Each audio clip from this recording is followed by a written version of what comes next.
Un circuito en serie es aquel en el que los conductores de la corriente están conectados por sus extremos de manera que la misma corriente fluya por cada uno de sus componentes. Un circuito en serie tan simple como este puede estar formado por una resistencia de 10 ohmios, conectada a un acumulador de 12 voltios. Podemos hallar la magnitud de la corriente aplicando la ley de Ohm, donde I es igual a U dividido por R.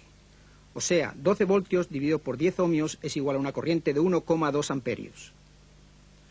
Otro circuito en serie puede contener varias resistencias. Supongamos que este circuito tenga una resistencia de 10 ohmios y otra de 15 ohmios conectadas a un acumulador de 12 voltios. Recuerde que la palabra en serie significa que toda la corriente que fluye a través de una resistencia fluye también a través de las otras, como podemos observar aquí. 4 factores importantes caracterizan a un circuito en serie. 1. El flujo de la corriente es el mismo a través de todo el circuito. 2. La caída de voltaje a través de cada resistencia será diferente si los valores de resistencia son diferentes. La caída de voltaje es la cantidad de voltaje requerida para superar cada resistencia o carga del circuito. 3. La suma de cada una de las diferentes caídas de voltaje es igual al voltaje de alimentación primaria. 4. En un circuito en serie, la resistencia total del circuito es igual a la suma de todas las resistencias del mismo. En este circuito, la resistencia total es 10 ohmios más 15 ohmios, o sea, 25 ohmios. La corriente I, pues, será igual a 12 voltios divididos por 25 ohmios, o sea, 0,48 amperios. Ahora que ya hemos determinado la corriente de este circuito, podemos también determinar el voltaje a través de las resistencias de nuestros circuitos. La fórmula que se usa es U igual a I multiplicado por R, o sea, 0,48 amperios multiplicado por 10 ohmios es igual a 4,8 voltios.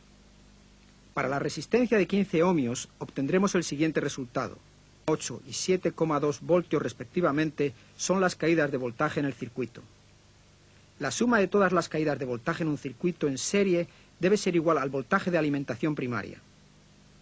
En este caso, el voltaje de alimentación primaria procedente del acumulador es de 12 voltios. Como ya hemos indicado, las caídas de voltaje son 4,8 y 7,2 voltios. Sumémoslas y obtendremos un resultado de 12 voltios. Lo mismo que el voltaje de alimentación primaria. Ahora practiquemos lo aprendido en un típico control de motor de un ventilador. Para demostrarlo mejor, hemos hecho un diagrama del circuito.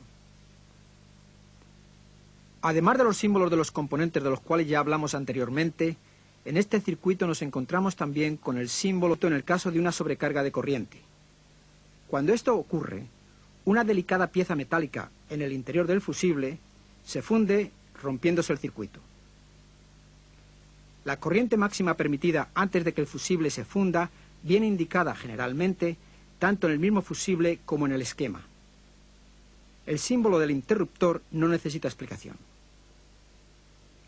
Cuando el interruptor del ventilador se encuentra en la posición baja, low, se producen 3 caídas de voltaje en este circuito, en las 2 resistencias y en el motor del ventilador.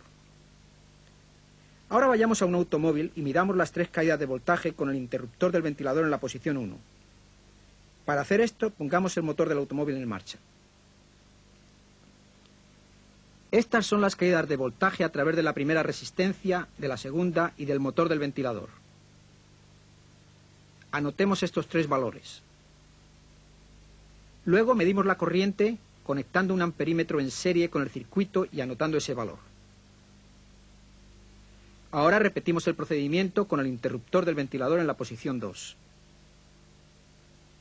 Como puede usted observar en el diagrama, la primera resistencia ya no se encuentra en el circuito, por lo que no se registra ninguna caída de voltaje. En su lugar, medimos las caídas de voltaje en la segunda resistencia y en el motor del ventilador. Después, mediremos la corriente de nuevo y anotaremos todos estos resultados.